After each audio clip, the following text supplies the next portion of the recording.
Hello and welcome to a bonus episode of Geek Warning. Typically, we keep these things for members and subscribers of Escape Collective. However, I'm leaving this one open to all as a teaser for the type of stuff. Today, we're chatting gravel tire selection and trends in the thinking that bigger is better. This episode comes about through an Instagram post by former World Tour pro turned gravel pro Alex Howes, who had shared just how much he'd been obsessing over tire selection for the 200-mile Unbound Gravel event this coming weekend. Making this topic even more interesting is that Howes isn't sponsored by a single tire brand, but rather an online retailer that sells all the brands, Bike Tires Direct.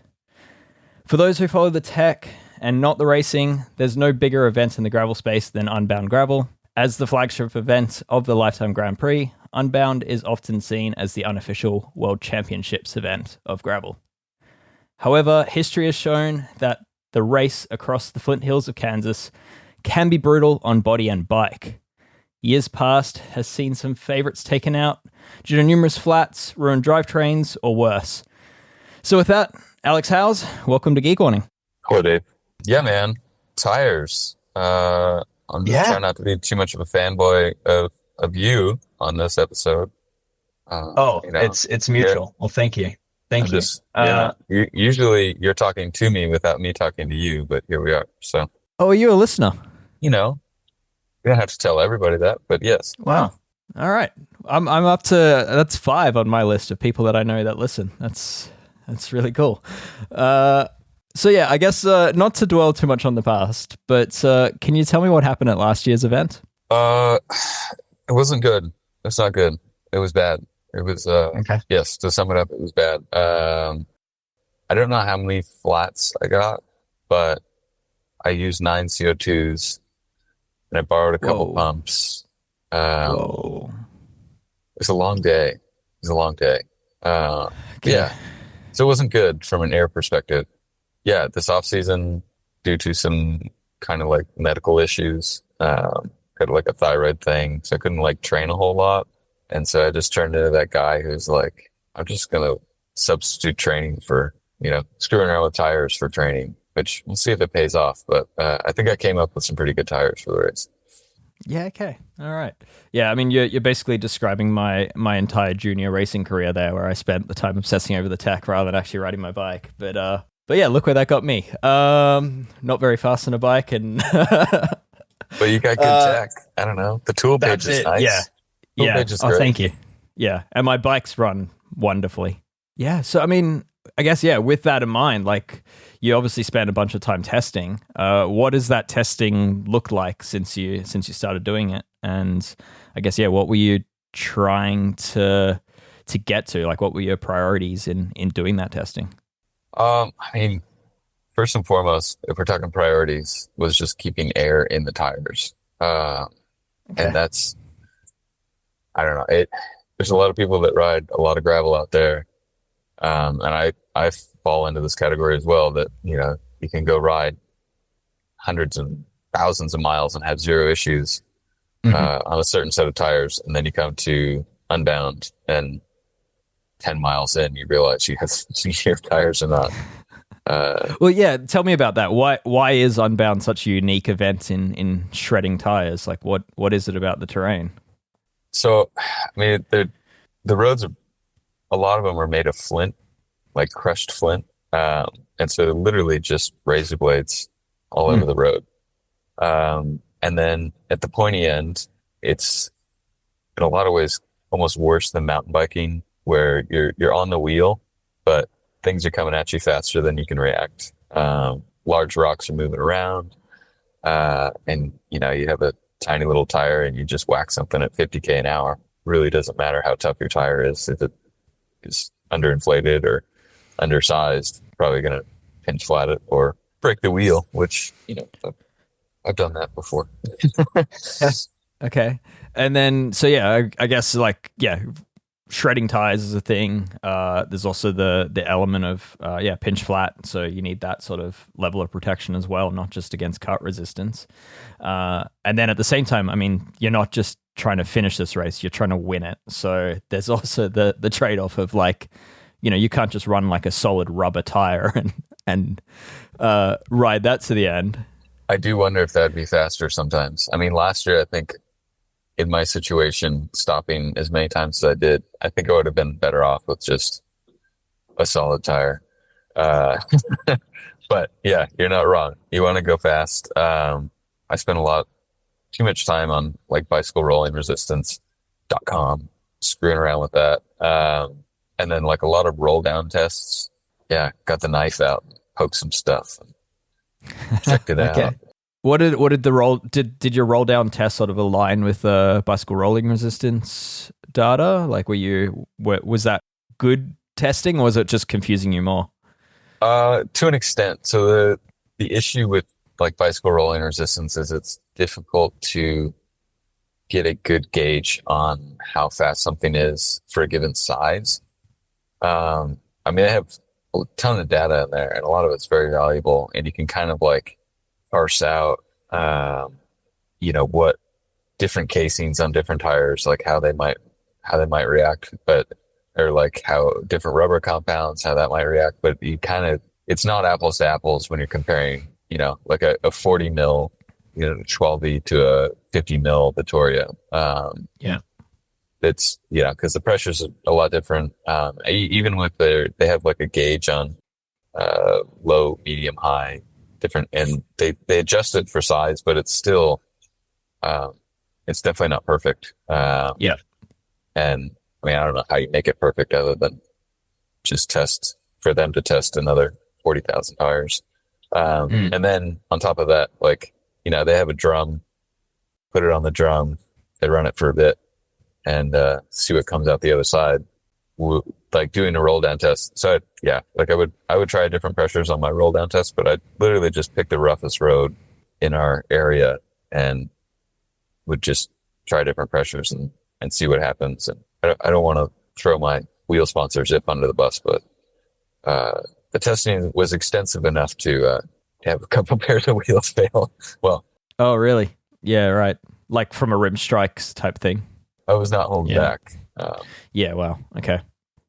Interesting. Yeah, I saw like on your Instagram post you mentioned like testing tires at 15 psi, which I guess is probably to simulate you getting a slow flat and having to ride it. Is that the idea of like how well it resists that, or? Well, I mean, so in that particular test, like the roll down test, on that super rough stuff, lower was always better. I mean, it was just always better. It felt so much better. But the problem is like getting something that you need a pressure that things can survive. Like it doesn't matter if you're going 10% faster over the course of 190 miles if you break your rim in half on that one rock that you don't see coming. Yeah, or you burp the tire off or something. Yeah. Yeah. I mean, I didn't have any issues with that, but with burping anything. But yeah, it's like lower was always better. Bigger was better on that particular road. And even on the smoother stuff, like I did once I kind of narrowed things down a little bit, even on the smoother gravel, it was still the bigger tires were quicker. Interesting. Okay. And that sort of gravel you're using at home is a pretty close representation to the stuff in the Flint Hills. So the roll down test on the real chunky stuff, I think simulated pretty well the rougher stuff out here. Gotcha. And then the smoother gravel stuff is sort of classic Colorado. SBT's tagline is the champagne of gravel. It's like it's pretty smooth. It's basically a dirt road that looks good in a picture. But it's not quote unquote gravel per se. But even on that, which is fairly smooth, those bigger tires seem to go quicker. Okay, so how big are we talking? Like, are we talking 40, 42, 45s, or bigger than that again? Yeah, so honestly, like if I could get the problem with Unbound is you need a bike that you can put running SRAM, you need something that you can put like a 48 or a 52 chainring on. Because we go fast. We go really fast. And then really I would love to have like probably 2.2s and a 52 chainring. Wow. Okay. But I don't know. I don't have a bike for that. So 2.2 would be like what, like a 55 millimeter ish tire, maybe ish. Yeah, around that. Yeah. Which, I mean, I think that speaks a lot to sort of the uniqueness of the gravel out here. Like I don't know, it's different than most places. I mean, it's big, nasty, chunky. I don't want to play it up too much, but I mean, it breaks stuff for sure. It's a silly event, you know. So basically, you want a mountain bike with a gravel bike position that can then handle road gearing is sort of... It sounds like the ideal world scenario. Yeah. Road gearing with like a road Q factor. So yeah, you're kind of chasing almost impossible compromises or impossible technical goals there, at least with current tech. Yeah, you want the unicorn for sure. Okay. But I don't know. I feel like I've come to a pretty good compromise. Like right now I have a 47 rear, 50 front. Probably going to run liners in both. Okay. So I can go with that lower pressure. Those bigger tires, you can also run bigger liners. So those bigger mountain bike liners actually do something. Okay. All right. Well, I do plan to talk to you about that, but I guess, yeah, let's talk about how you came to the tires you've settled on. So like you did all this testing. I mean, how did you know which tires to test in the first place? Like, what were you doing to narrow down that list? Because there's probably 70 different tires you can choose from with all different widths, compounds, casing options, and all that. So, like, how did you make your short list that you then started testing on? So it started pretty early. I was thinking, more like low 40s size-wise, and was playing around with that and realized pretty quick, like, I just need to drop the pressure. And that's actually where I broke a wheel. I was like, oh, well, I broke a wheel and oops, maybe I should go bigger. And then just looking at sizes was a pretty big factor. I mean, there's not a ton of great options in those bigger sizes. And then also played around, looking at bicycle rolling resistance and just kind of narrowing things down. And then a lot of it was also looking at what riders had run in the past. Like Keegan, for example. I mean, he's won this once. Yeah, he's been up there a couple times. He just runs Maxxis Refuse 40 mil. Which is like a road training tire. Yeah, and you look at bicycle rolling resistance and, tread and sidewall puncture resistance is really high. And the rolling resistance is like through the roof. And yeah, it's kind of an awful tire, but I think that smooth profile helps sort of keep the flats down. And then it's super tough. And I don't know, it works for him. But I really didn't want to run a 40 and just get abused. I mean, I'm not that young. So I needed some relief. So that one kind of got thrown out. But yeah, a lot of it was just looking for something size-wise. Yeah, okay. And again, there's not a ton of options there. Yeah, sure. So what was the short list then? What I think you had 4 different tires on your Instagram post. Maybe it was 3 tires, but what were they? Yeah, there was like a couple different options through Schwalbe that I was looking at. Like I really wanted to run the more rounder profile. I don't know, I kind of have a theory on the knobs and stuff, but a couple different options through Schwalbe. The Conti Terra speeds, I think, are pretty sweet. I like the way they look. That's important too. And then 2 tires from Vittoria, the Terreno Zero and Terreno Dry. Okay. Vittoria was like, I actually raced Vittoria, was sponsored by them for a number of years. And I mean, I don't know. I think they make like good tires and the casings are tough and the rolling resistance is, it's fine. It's kind of like mid-pack. But like the big hang up for years there was like they only made it 38. And now that like it's pretty sweet because you can run like I think they have like a 38, they have a 40, they have like a 44, a 45, 47, 50. Right. They've really committed. Yeah. Yeah, they're in. I sound like a Vittoria salesman, but they got all the options. Yeah, for sure. Okay. And then the Schwalbe looks like the G1 Speed was sort of the Schwalbe that yeah. Yeah, that I was leaning towards. They make some super fast tires, but I think that one was a good compromise between speed and just being a little bit tougher. But that said, we've been out here for 3 or 4 days now, and yeah, the guys on the Schwalbes just pre-riding have had a ton of flats. So wow. Okay, so that one's off the list. That was off the list, man. Okay. All right. Okay.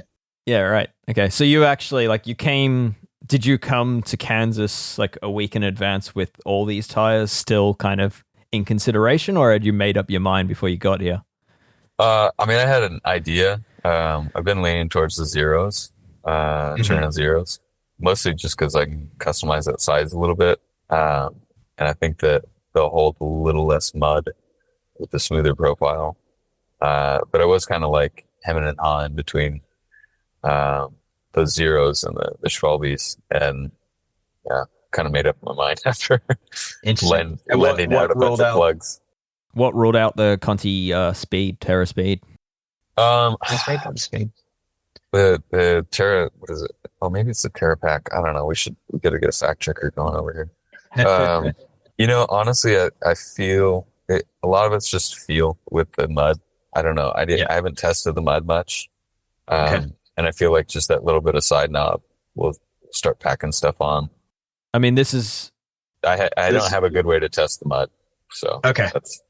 This is probably jumping around a bit. I probably should have opened this, but one of the things that ruined the event last year for a lot of riders was the mud. Like there were some pretty atrocious conditions for, what was it, the first third of the race or something like that? Or is it less than that? Yeah, it was like 3 miles. It only took about 3 to just torch some bikes. Yeah. Okay. Yeah. So, and they're calling for about an inch of rain here over the next 24 hours. So it could be sticky. Yeah. Okay. And that mud like really packs up frames, like the sort of stuff where you kind of need a stick to poke the wheel to get it moving again. So yeah, like that's, so talk to me about that. Like optimizing for that, you're talking about how Keegan decides to just run like basically a road tire that has no tread on it, no notable tread on it, that just doesn't pack up. Is tread needed in the race? Like, do you need that traction, or would you rather have less traction and not have a tire that holds on to mud?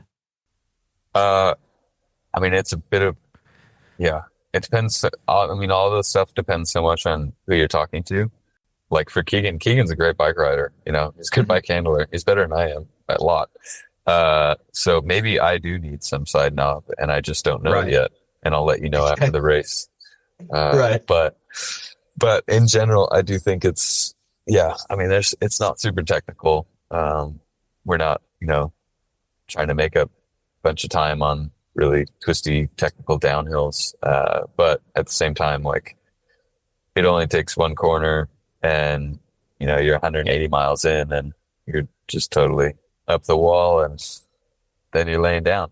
So I don't know, find out, but risk it for the biscuit? ? I don't know. Yeah. So what's your philosophy on the tread for this event then? Like you say the Torino Dry was the one you're going with, or the Zero? Which one? The Zero. The Zero. So what does that tire look like for listeners? She's pretty polished. Okay. Right. Yeah. Nice shiny like tire. a smooth center tread. Yeah. Yeah, smooth center, just a little bit of fish scale on the sides. Okay. I don't know. My theory is that like, I think there's something to that smooth center and like just a smoother overall profile. Like my thought was that like, it's not a perfect analogy, but like if you threw a bunch of razor blades on the ground, like they would all lay flat, and if you have a nice smooth tire, you can just roll right over the top of those things. But if you have like a little bit of knob, those knobs can like create inconsistencies in the tread that I think can kind of flick things up into that vulnerable area on the tire. Every flat that I've ever had where with just a straight puncture is always like in between the knobs, right? And you're like, oh, that's just where it's soft. where there's the least amount of rubber. Yeah. Right. But when you screw around with the rubber, you realize like the rubber itself doesn't offer much protection. Yeah. And having a little bit more of not that much protection isn't going to stop something super sharp. But I think that smoother profile just keeps things from like poking up and finding their way in between areas. So that's my theory. We'll find out. I don't know. I pray. How's the test runs gone for you with those tires? Like flat free so far, or? Yeah, so far so good. Looking good. Yeah. Knock on wood. I mean, we did almost 6 hours yesterday. Just hammering out the north end of the course, and not a scratch on them. I mean, they look brand new. So, yeah, cool. I mean, I guess that's something, right? And I was pretty tired. I was trying to hang on to Stetna, and sure, yeah, he was just abusing me. Was it? I saw it on your Instagram stories. Was it like 6 hours out there or something in the sun? Yeah, you look sweaty. Yeah, man, I was jacked up. So I wasn't making good decisions, and we were riding really hard. Right. So it's a good test. Yeah, okay. Yeah, sure. Yeah. I also think that like the Zeros have like a thick rubber, which I people have told me that holds a plug better. So there's that. Oh yeah, that makes sense. Yeah, sidetrack thought there, but sure. Okay. And there's no like casing decisions to be made with those tires. They just do the one casing construction, do they? Or is it like they do, like I know, like Rene Hurst and stuff do like a multitude of different casings and different tires. Yeah, like Maxxis, they have a couple different types. But those Vittorias, I mean, they have like a tan wall, which is pretty light, and then that TNT casing, which aesthetically on my bike looks better. I know that's probably going to piss off some tan wall fanatics, but it looks better, and it seems quite tough. I mean, I've seen them survive a few unbounds, both under myself and under other riders. So yeah, okay, all right. So you're going 50 mil front, Terreno Zero, and you said a 47 rear. Yeah, for now. We'll see how much it rains. And you're running these on what, zip 303s probably? Yeah, no comment. Yeah. Oh. Something else. Okay. All right. Interesting. All right. And then no comment. All right. And no comment on the inner width then, if there's no comment of that rim. You're an asshole, man. I'm so sorry. Sneaky. I don't even know what you're talking about. It should be a lot of fun. Oh, okay. We're just deflecting then, hey? All right. So a mystery wheel, but we can assume it's minimum 25 width. And okay, so wide tires. You mentioned your frame before. What frame are you on? You're a Cannondale. What's the model? It's their Evo SE, just the cyclocross gravel model. Yeah, cool. Okay, so it's their race frame, and that 47 rear choice is kind of based around what the rear can clear. Yeah, it's tight. If it pounds rain and gets real muddy, then I'll probably go with a 45 in the back, and then maybe 47 up front. But okay, there's enough clearance to get around fine. Yeah. Okay. All right. So the weather will sort of play a factor in your exact setup on the day. That's still to be determined. Okay. All right. The tires at 4:30 in the morning would be great. Do you have a mechanic, or are you getting you doing that yourself? You don't need one if you are one. I can make it happen. That's true. That's true. Who needs sleep, eh? You need that. You know that. Come on. Yeah, for sure. All right. So you mentioned before, like you started teasing a little bit about what you might be running in the tires. So you're running inserts. Yeah. Care to share the brand that you're running? Yeah, Vittoria again. Dang it. Okay. Yeah. Here I am. I have all the options in the world, and just you guys can buy other tires. It's okay. So the nice thing with the wide tires is you can run a wider insert. That's one of the nice things. And they're XC, like small, the old one that you have to like zip tie together. Yeah. It's not their fancy one, but that insert at speed can take a pretty big hit. Versus like more gravel oriented inserts. Yeah, not to bash on anybody, but kind of just for show, like Sure. they really don't do much. They're not protecting the rim. Yeah, especially on like a wide rim, they just really don't really do anything. But they're mountain bike ones. Yeah, they'll take a hit, 50K an hour, right? We hope. Yeah. Okay. Yeah. Sweet. So old insert. Did you try the new inserts and just found that they didn't offer the same level of protection because they're narrower, or? No, so the new ones are a bit wider. Yeah. And I could get them in there. But like on like the standard, like slower or smoother gravel testing that I did, they were quite a bit slower than the no insert. Yeah. So I don't know exactly what's going on in there, but I think just like that much contact on the sidewall, get quite a bit more rolling resistance. And they were really slow. Yeah. Which is not the case on a mountain bike. On a mountain bike, I haven't noticed any difference. Sure. But mountain bike tires. Because they're not holding that casing at such a, I guess they're less restrictive on the casings. The casings are that much bigger and wider on a mountain bike. That's what it seems like. I mean, that guy in a little coat is slow. Yeah. So, sure. Okay. But yeah, the XE inserts, the old ones that are a bit narrower, they don't notice a difference. And you're pretty able to pop those off in the heat of a moment if needed. Yeah, I'm very strong, very strong. Okay. Yeah, but they come off fine. It seems like the key there is you don't want to cut them so they fit super tight. I mean, you want to cut them so they're not contacting the tire, but you don't want them like aggressively tight in there. Yeah. Which, I mean, that's actually what we were doing with EF back in the day to like make sure tubeless tires stayed on. Sure. Was we'd put those inserts in aggressively tight. Yeah, and then they need to cut the tire off when their time came to change the tires. Yeah, we just light the whole wheel on fire. Yeah. Throw it straight into the fire. Game over. One-time use. Jeez. That's not true, but yeah. No,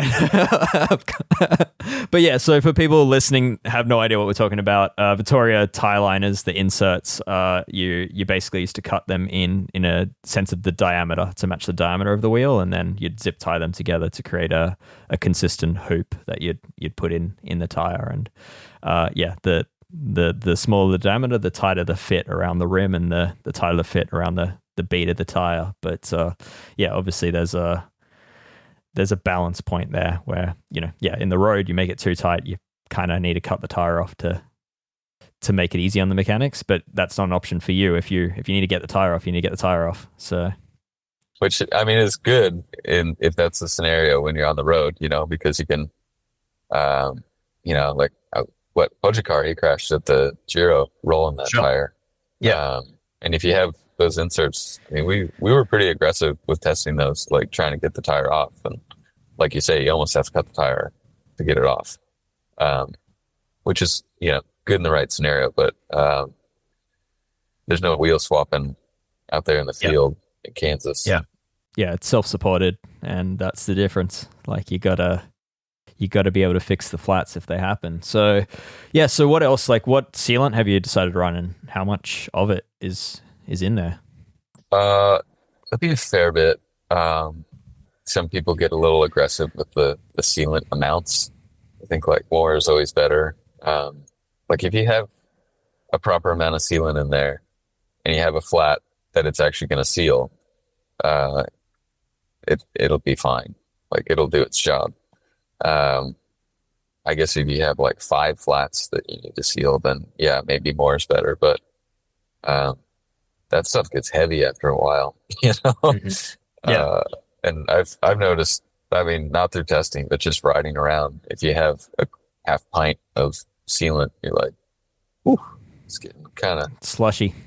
Ooh, yeah. It's a proper slushy one. Yeah. I guess if it's hot, you can stop and drink your sealant if you're really desperate. Yeah. Probably better not to. It's probably stop being sarcastic on a podcast, but We gotta sign the waiver for this one. Yeah, I mean, sealant. I hate to say it, I really haven't noticed a huge difference between like the top brands. Interesting. Okay. Like from just poking stuff. I mean, I've seen some data out there, like showing, XYZ sealant does a bit better here and there, but I mean, in the tires I poked, there didn't really seem to be much difference. So yeah, like orange seal and stands both did great. The race day was good. Like orange seal endurance was a little slower, like you'd expect. There's a couple sealants out there that I won't talk about because I got in trouble for that didn't do good at all. But if you go stands or orange seal, I don't think you can really go wrong. So I mean, I got orange seal in there right now. So just the regular stuff, or their racy kind of glittery stuff that they do for the pros. Regular old stuff. Yeah, cool. Seems to work well. Yeah. Yeah, sweet. All right. So yeah, I mean, with sealants, my experience has been that whatever the claim on the bottle is, you halve it. If they're claiming it seals a 5 mil hole, you halve that number, and you're probably getting pretty close to the actual truth behind what the sealant can do. But yeah, 5 mil is pretty. That's generous. Yeah. I certainly haven't. 3 psi, maybe in a fat bike tire or something. Maybe. Yeah. That's something we didn't talk about actually. Pressure. What pressure you're running in your 50 and 47 tire combo? Assuming I go 50, 47, I was looking at like 18, 19. Wow. Okay. Yeah. I mean, that's with the liner. I don't think you can do that without the liner. And then like 23, 24 rear. Okay. So, yeah. And a rim width that is wider than probably what most people are assuming. So, again, I'm not going to, interesting. Okay. Hypothetically. Sure. Yeah. Okay. Interesting. All right. And then, okay, I'm jumping around a bit, but I guess, so you got the tire sealant in there. What are your plans in case the air doesn't stay in? Like you mentioned plugs. Is that, I'm assuming plugs are your first point of call to... Man, if it doesn't work out this year, I'm just going to turn around, just go home. We'll see you in the hotel room at 11 a.m. Oh, I think I punched through it was something crazy, like $70 or $80 worth of plugs last year. I was doing the math. I was like, man, that was an expensive little ride. Bunch of plugs. Dynaplug, given the cost you just mentioned there, I assume it's Dynaplugs. That's what they were, yeah. I don't know. Okay. Plugs are funny because I feel like everybody I've talked to that's used plugs a fair bit has some superstition and has had some plug at some point fail them, and they've sworn off them forever. Like Dynaplugs are famous for, you plug, and then maybe break the little applicator thing, or you have to put a tube in and you miss one, and then you smoke your tube because you got some piece of metal brass in there. tip in there. Yeah. Same with the stand starts. If you have to put a tube in and you don't get all the little plastic darts out of there, I mean, your tube's toast. Like the bacon strips with the classic, what is the little, I forget what the brand is. The classic bacon strip. I mean, there's a lot of companies that make the bacon strips now. Yeah. Those things, sometimes can't get them in, sometimes they fail, blah, blah, blah. But personally, I'll bring 4 different types of plugs just for... Oh, you bring them all with you? Yeah, just for variety, It's like... Yeah, okay. If you bring a rain jacket, it won't rain, right? So if you just bring every type of plug you own, you won't flat? I don't know. We'll see. Interesting. Okay. But I do like the bacons because you can change up the size. I preload a few different sizes. I've even got one for plugging a car tire. Which, oh wow. Okay. Yeah, if you throw that thing in there with some super glue, sometimes it stays. Okay. So you've got, let's talk about how your spares kit and how you're carrying it.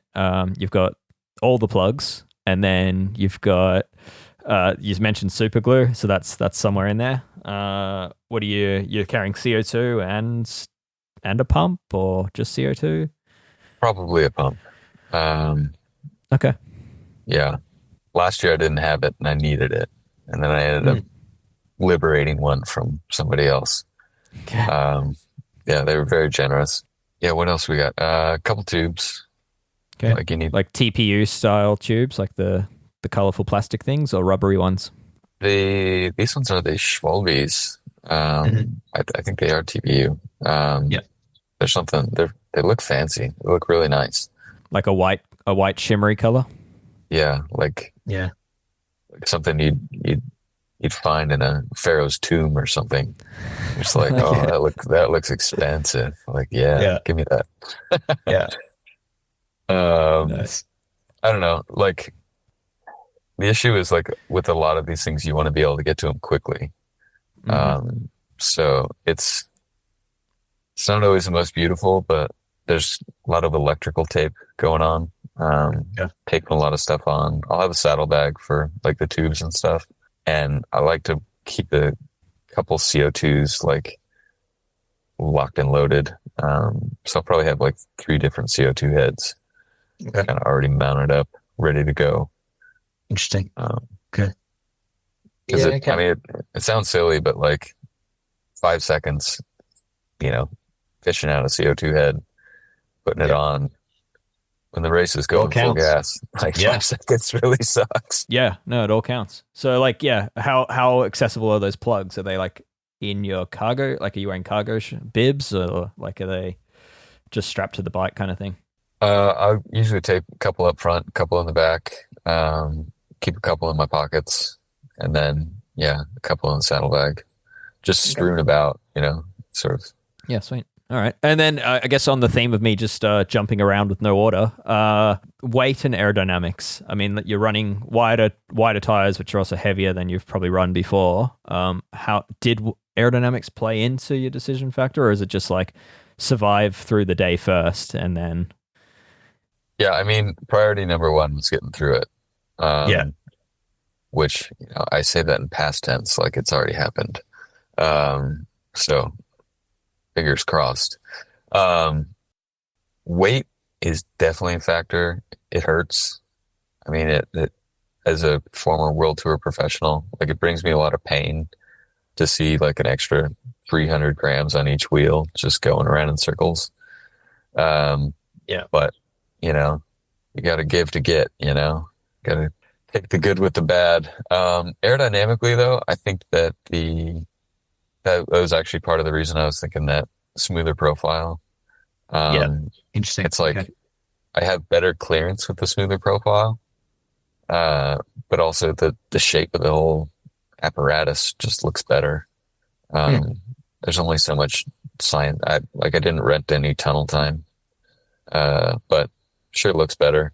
And the Terreno Zero also have that sort of fish scale on the sides, which placebo effect is very powerful, and I believe that the sort of golf ball dimple look to that will pay off in spades and give me so much greater aerodynamics, and will take me to the finish line without any effort.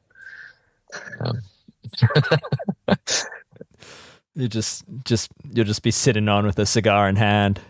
That's right. I'll be day drinking by halfway into this thing, man. This would be so easy. So easy. So good. Yeah. All right. Well, that's I mean, that's modern tech for you. Just rides itself these days. So, I mean, I guess is there anything else you wanted to add on the tire front of things? If you've got a few more spare minutes, I'd love to ask you a bit about the rest of the bike. But anything else tire wise that you felt we haven't hit yet? Well, I guess one big one. Did we mention BikeTiresDirect.com? I did in the intro, but you can mention it again. I mean, they're the whole reason that I have these tires. I called them up out of the blue last year, and I was like, "You guys want to do this?" And they were like, "What do you want to do?" And I was like, "I want you to send me tires." And they're like, "Why would we do that?" And then talked them into it.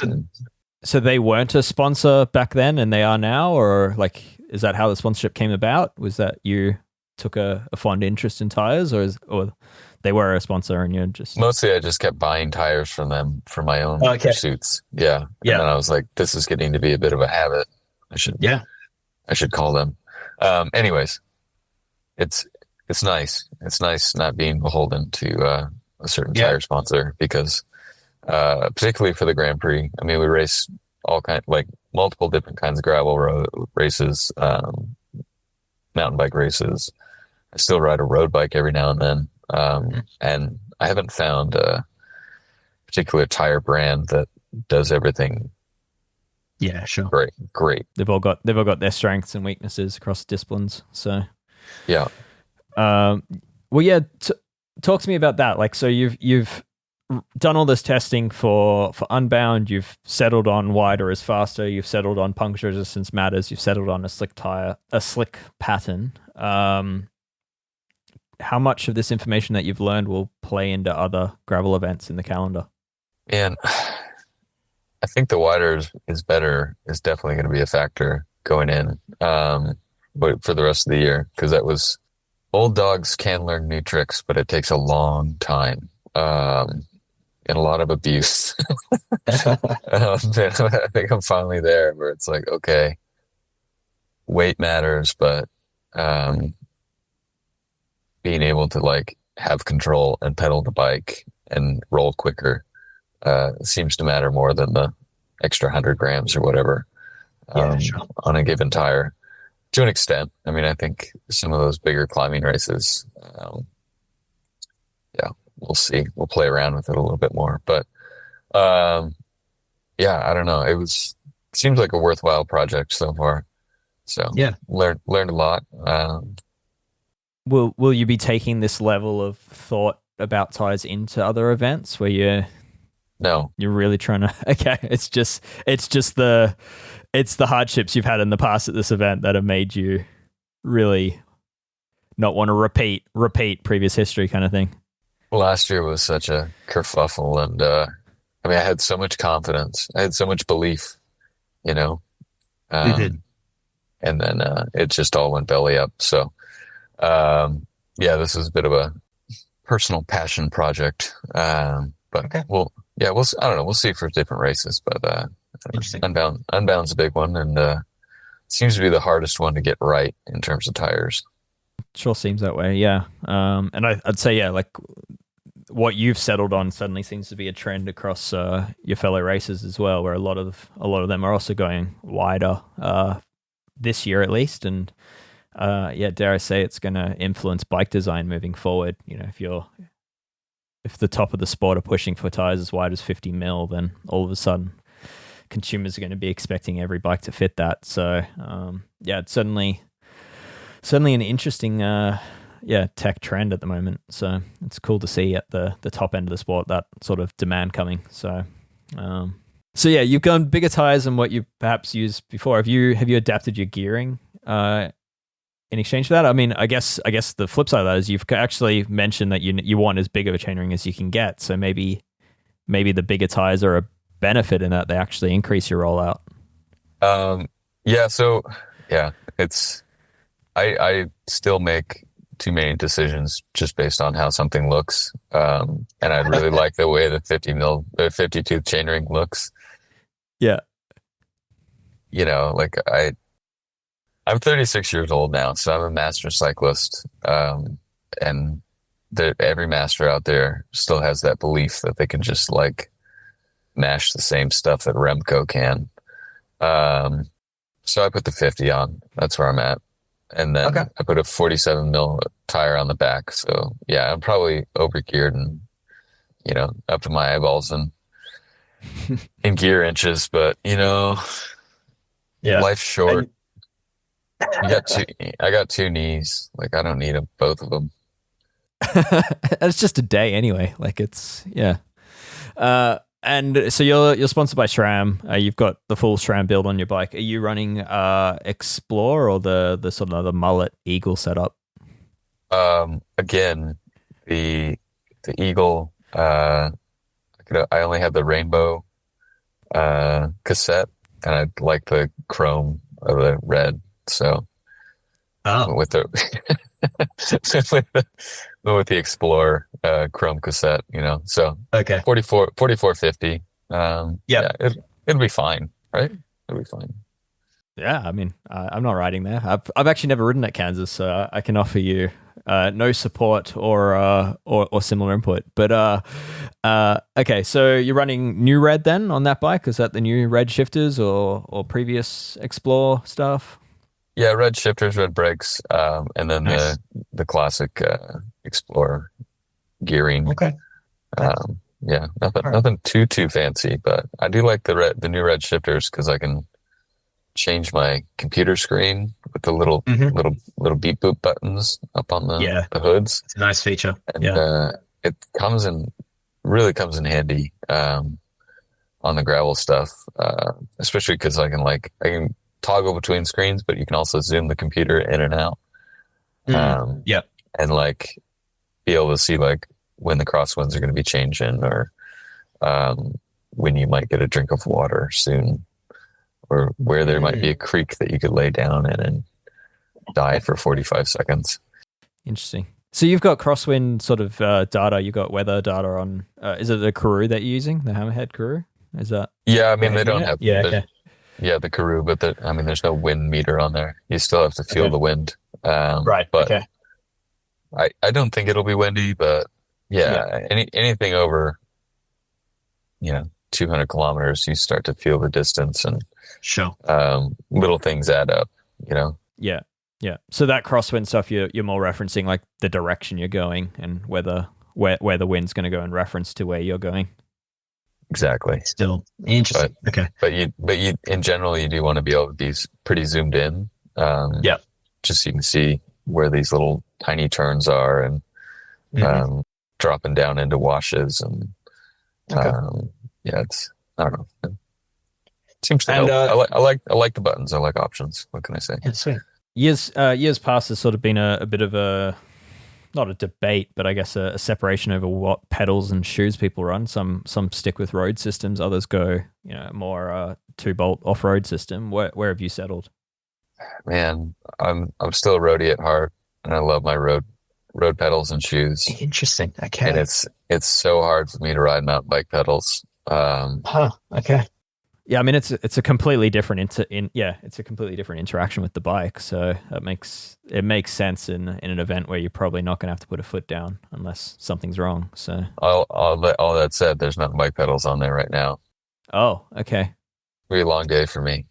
It would be shedding a tear every time that pedal goes around. But I'm gonna do it. So why is that? Why give in? Why have the mountain bike pedal then if you're so passionate about road systems? There will be mud out there. I mean, even if it's a dry year. So 2019, it was a dry year. And we rode mountain bike pedals just because that's what everybody said to do. Yeah. That was the first year we did it. And I still had to run through mud. Like there was like one puddle out there, and some dingbat crashed and like right in front of me, and I had to like run the 30 yards through the mud. And if I had road shoes, I would have been totally screwed. And then every year there's somebody out here that has road pedals, and they're in the front group, and then they're like, wait a second. So it's not a course for road pedals. But I mean, 80% of the other gravel races I'll do. Road shoes, road pedals. You've spoken a lot about the aesthetics of a bike, and that even playing into your tire choice, even into your gearing choice. I guess I'm gonna let you go, but I'm gonna close up with talking about one other aesthetic choice, which is along the lines of talking about road pedals. You told me you've treated yourself to white bar tape. Yeah, it looks really good. When I was pro, I could never get white bar tape. I worked so hard. I even bought like 20 rolls of it one year. And the team was like, get bent, dude. We're not putting that on. I bought it from our sponsor. Did you consider like changing teams to a team that did run white bar tape, like an FDJ or something like that? You know, like just purely over the bar tape. We all have regrets in life. You know, we all have our regrets, and I'm not immune to that. I fall into that category. I too am human. Maybe I should have changed teams. I don't know, but here we are. I'm a professional amateur cyclist. One of those front running age groupers out here, and damn it, I got white bar tape. Nice. Unfortunately, I don't have a saddle to match it right now because Pro Logo I was going to ask. They don't make a white saddle in the model that I'm using. Okay. Right. So That's a shame. It is tragic, but are you okay with breaking that rule? Well, I don't see the saddle when I look down. Gotcha. Okay. It's just this is for you. Yeah. I actually was going to go with black tape. It's hard to say that, but I was. And then we did Gravel Locos last weekend, and it was super hot. And my hands on the white tape for sure were like 40 degrees cooler, and that's what sold it for me. I was like, I can't touch that black tape. That stuff's too hot. Really? Okay. All right. So you actually, in a way, there is potentially a performance benefit to the white bar tape more than psychological. Yeah, I think so. More for than sure. just being psychological. Yeah. Okay. Yeah, and I think honestly, like, it's maybe a bit taboo and not talked about it enough in cycling. But that black saddle, I think it might have, putting the laptop on the lap effect. It could, it could be part of the cause for potential decreased fertility in men who cycle. Wow. And I don't want to alarm anybody or get anybody too worked up, but nobody's looking into this, man. I think we should all be on white saddles, frankly. This sounds like the sort of thing that would sell Men's Health magazines on the stands of newspaper stalls. I'm gonna keep an eye out for this. Yeah. Yeah, that's a rising trend for sure. That will be a thing. Interesting. Well, you heard it here first. Alex, I'm not going to keep you too much longer. I know it's dinner time. I know you're just less than 48 hours away from race start at this point, if my timing's right. Something like that. Yeah. Yeah. Okay. It is dinner time, whatever time it is. So I appreciate the time. I hope everyone else that's listened this far has also appreciated the time. And that, not too many people are running out to get white saddles in fear of prostate issues, but that's if they do, make sure you match the bar tape too. Yeah, get them before everybody else gets them, guys. So yeah. Thanks, Dave. Awesome. Appreciate it. All right. Well, best of luck for what's to come on the weekend, and hopefully the selections work out. We can only hope. All right, we'll catch you soon. Thanks, Alex.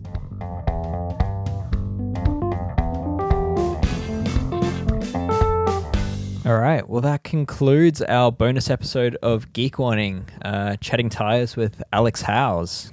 Thanks to all of the members and subscribers of escapecollective.com for making the content that we do possible, and for allowing us to continue doing content like this. If you haven't already or you've been considering, please consider supporting Escape Collective. You can do so by going to escapecollective.com/member. And there's monthly options, there's annual options, there's different tiers available depending on the level of access you want. But anyone that supports Escape Collective has access to our bonus episodes of the podcast. That includes Geek Warning. It also includes Performance Process, which covers a lot of topics like the one we just covered today, focuses more on the drop bar space of things, and a lot of tech talk, very similar to the one we just had. All right, I'll be quiet now. You'll hear from me again next week. Thanks for listening. Cheers.